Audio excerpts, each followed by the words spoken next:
And for this remarkable, humanizing, and uplifting experience, please welcome Michael, the ultimate builder of bridges, Michael Kaiser, to receive the 2000 Building Bridges Award. Thank you, Michael. I feel so privileged. I keep giving you the award. I want to give you the award.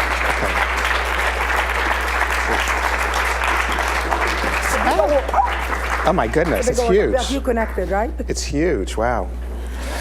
I did my workout this morning so I can lift this. Thank you so much. Stay here or go up? I'll stay here. Okay. Stay here. I don't need that.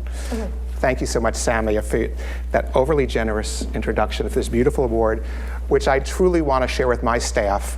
As Samia mentioned, I have a remarkable staff, and I have a remarkable colleague, Alicia Adams, who spent the better part of 5 years in the region putting this festival together. And I'm so grateful to her and all of my staff. The Arabesque Festival is very special to us because it exemplifies everything we're trying to do with our international programming at the Kennedy Center. We believe truly that the arts do have the power to teach us about other people, what they find beautiful, what they are concerned about, how they live their lives. And frankly, we don't think we can make peace if we don't understand other people. We spend a lot of time talking about politics and a lot of time talking about economics, but I think we also have to start talking to the people who live in countries with which we want to make peace. Americans know very little about Arab people. We believe the performances and exhibitions of our festival, augmented by a large educational program that's now available to every American child, help to build awareness and understanding. For my staff and for me, the festival was an extraordinary personal experience. For the past 5 years, we traveled throughout the region. We found new foods, including at the Kawar's home in Amman, which was wonderful. We found new modes of dress. We enjoyed the remarkable hospitality and generosity and warmth of all the people we met. And we experienced an extraordinary range of art. We challenged our own beliefs, and frankly, we challenged our own prejudices. We also learned that there's not one kind of Arab art or one kind of Arab. The Arab world is extremely diverse. And because of this diversity, Arabesque was the largest project in the history of the Kennedy Center. We brought 800 performers from the 22 Arab countries to Washington, an extraordinary enterprise. While I know this was an extraordinary and important project, to be honest, I wasn't certain that our audiences would come. The artists and performing groups were not familiar to most of our audience.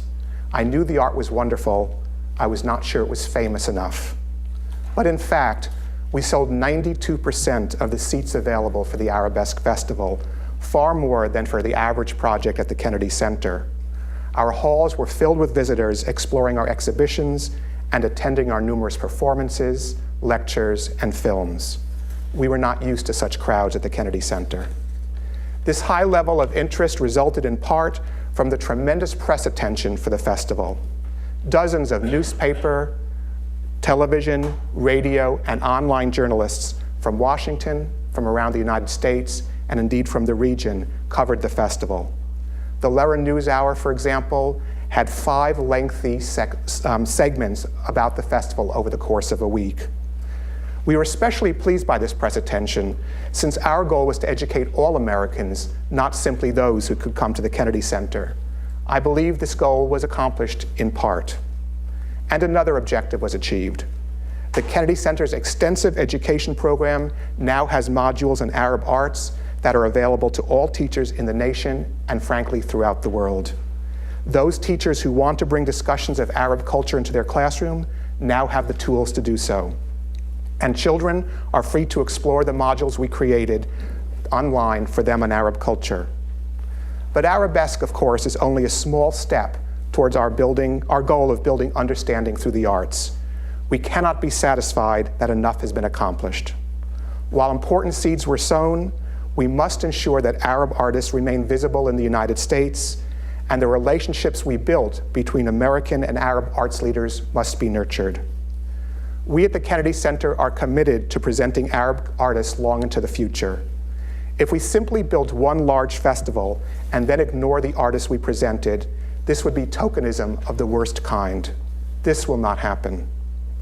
But if individual artists or performing arts groups from the region are going to be successful at the Kennedy Center or other performing arts centers in the United States and around the world. They will need to create the name recognition that brings bookings, sponsors, and audiences. For exactly this reason, we at the Kennedy Center are also interested in continuing our relationship with the region in another way, through training arts managers. I believe the biggest challenge facing the arts throughout the world, whether in the Arab world, in the United States, or in Europe, is not the shortage of wonderful performers, it is the lack of trained arts managers. We spend billions of dollars training singers and dancers and actors and writers, and almost nothing to train the people who employ them. It takes great sophistication to run an arts organization successfully in this difficult environment, and we are not doing enough to train our arts leaders. This is especially true in the Arab world. It is safe to say that there are virtually no sustained programs to train arts managers throughout the Arab world. As a result, Arab arts groups have not learned the marketing, fundraising, and planning techniques that can make them more successful at home and on the world stage. We would like to change this.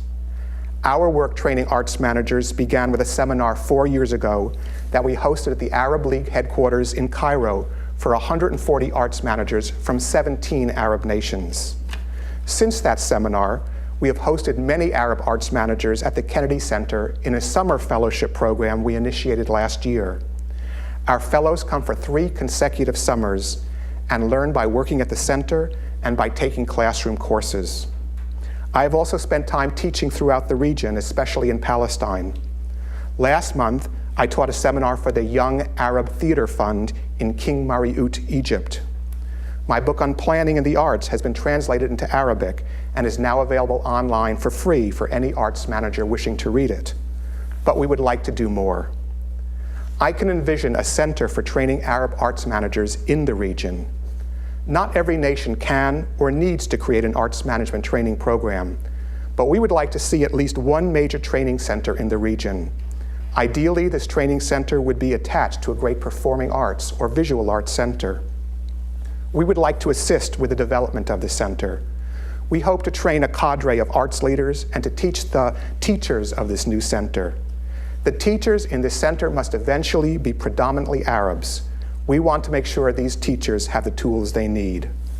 Why is the center so important? Because Arab artists, both performing and visual, do not have the strong institutions they need to showcase their wonderful work. As a result, the institutions in the region have not developed the international reputations they need to make touring more consistent and to attract donors and from other nations, as European, American, and more recently, Chinese organizations have done. I look forward to the day that we can celebrate the inauguration of the center. Because if Arab arts organizations are stronger, their ability to influence people around the globe about the beauty, richness, and history of Arab culture will be enhanced. This can only help make peace. So I am deeply honored to receive this award for the work we have initiated, but it feels a bit premature. I think we have a long way to go, and I personally am in it for the long term. Thank you very much.